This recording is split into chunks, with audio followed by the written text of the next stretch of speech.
ነገ ነሐሴ 20 ከዘመነ ሰማዕታት እስከ ዘመነ ጻድቃን ድረስ ታሪካቸው የተዘረጋ ሰባቱ ቅዱሳን፣ ሰባቱ ባልንጀራሞች፣ ሰባቱ ወዳጆች፣ ሰባቱ ደቂቅ የጨካኙ ንጉሥ የዳክዬዎስ ዘመን አልፎ የደጉ ንጉሥ የንጉሥ ቴዎዶስዮስ ዘመን እስከሚመጣ ድረስ ለ372 ዓመት የአንቀላፉ ቅዱሳን። እነዚህን ድንቅ የሆኑ ሰባት ቅዱሳን ወዳጆች ስንቶቻችሁ ታውቋቸዋላችሁ? አደራ ይህን ቪዲዮ ኮፒ ማድረግ እንዳይረሳ። እኔ ደግሞ ታሪካቸውን ተጋድሏቸውን አጠር አድርጌ አቀርብላችኋለሁ።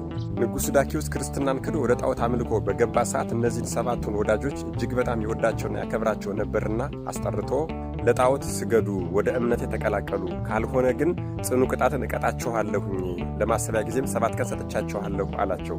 እነዚህ ባልንጀራሞችም በአንድ ላይ መከሩና ሀብትና ንብረታቸውን በሙሉ ለድሆችና ለችግረኞች መጽውተው የተወሰነች ሳንቲም የዳቦ መግዣ ብቻ ይዘው ወደ በረሃ ሂደው ዋሻ ውስጥ በአንድ ላይ ተጠለሉ።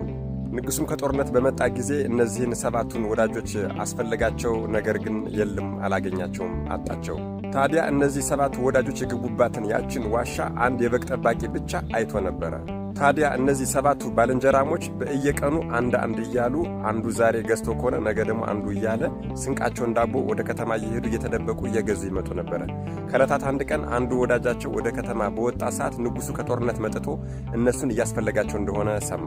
ይህንን ነገር መጥቶ ለሰባቱ ወዳጆቹ ነግሯቸዋል። እነሱም በአንድ ላይ ቆመው ወደ ልዑል እግዚአብሔር ጸሎት አድርገው ተኝተዋል። ከተኙ በኋላ ግን አልነቁም። ያ የበግ ጠባቂ ሁልጊዜም ቢሆን ዳቦ ሊገዙ የሚወጡባትን ሰዓት ያውቃልና ቢጠብቃቸው መውጣት አልቻሉም። ታዲያ እነዚህ ቅዱሳን ሙተዋል ብሎ አስቦ የእነዚህን ቅዱሳን ተጋድሎ የነበሩበትን ዓመተ ምሕረት በድንጋይ ሰሌዳ ላይ ጽፎ ወደ ውስጥ ወደ ዋሻው ወረወረውና ዋሻውን በትልቅ ድንጋይ ማንም ሰው እንዳይከፍቶ አድርጎ ዘጋው።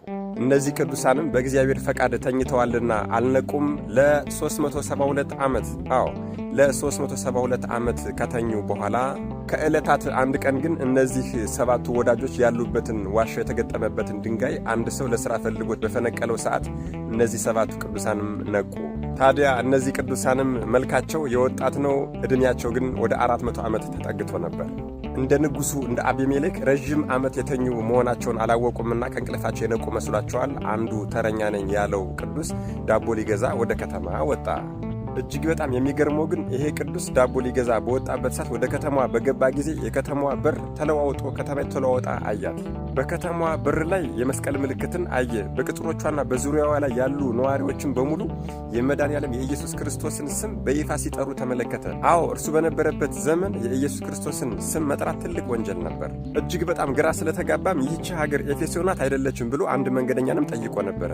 ያ መንገደኛም አዎ ኤፌሶን ናት ብሎ መልሶለታል። ታዲያ ችግሩ የሚፈጠረው አሁን ነው። አዎ እርሱ ዳቦ ሊገዛ ይዞት የወጣው ሳንቲም በንጉሡ በዳክዬዎስ ዘመን የነበረ የዳክዬዎስ ምልክት ያለበት ነው።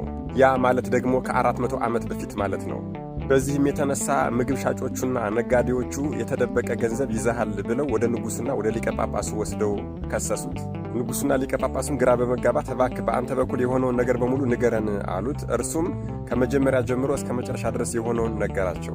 አዎ እኛ ሰባታችን የከሃዲው ንጉሥ የዳክዬዎስ ጭፍሮች ነን። ታዲያ እሱ ጣዖት አምልኮን በተከተለ ጊዜ እኛ ከእሱ ጋር መተባበር ስላልፈለግን ወደ አንድ ዋሻ ገብተን የተጋደልን ነበረ። ታዲያ ከእንቅልፋችን ነቅተን ዛሬ ዳቦ ልገዛ ስመጣ ይህ ሁሉ ነገር ተፈጥሮ አገኘሁኝ ብሎ ነገራቸው። ወዳጆችም በዋሻ ውስጥ እኔን እየጠበቁ ነው ብሏቸዋል። ንጉሡና ኤጲስቆጶስም ማመን ስላልቻሉ እሱን ይዘው ወደ ዋሻው ሄደዋል። ንጉሡና ኤጲስቆጶሱ ወደ ዋሻው ብዙ ሕዝብ አስከትለው ሄደዋል። እነዚህን ስድስቱን ወዳጆቹን አግኝተው እጅግ በጣም ተደንቀዋል። ታዲያ በዚያ ዘመንም ትንሣኤ ሙታን የለም እያሉ ሕዝቡን የሚረብሹ ካህናት ነበሩና በዚህም የተነሳ ይሄ ትንሣኤ ሙታን ለመኖሩ ማረጋገጫ ሆኖላቸዋል። ከዚያም ሲጠብቁት የነበሩት እነዚህ ስድስቱ ወዳጆች ወንድማቸው ከመጣ በኋላ በአንድ ላይ ሆነው እጃቸውን ዘርግተው ወደ ላይ ጸሎት አድርገዋል። ንጉሡ ሊቀ ጳጳሱና ሕዝቡም አይተዋቸው እጅግ በጣም ተደንቀዋል። አዎ እነዚህ ሰባቱ ቅዱሳን ጸሎት በሚያደርጉ ሰዓት ሰውነታቸው እንደ ፀሐይ ያበራ ነበር።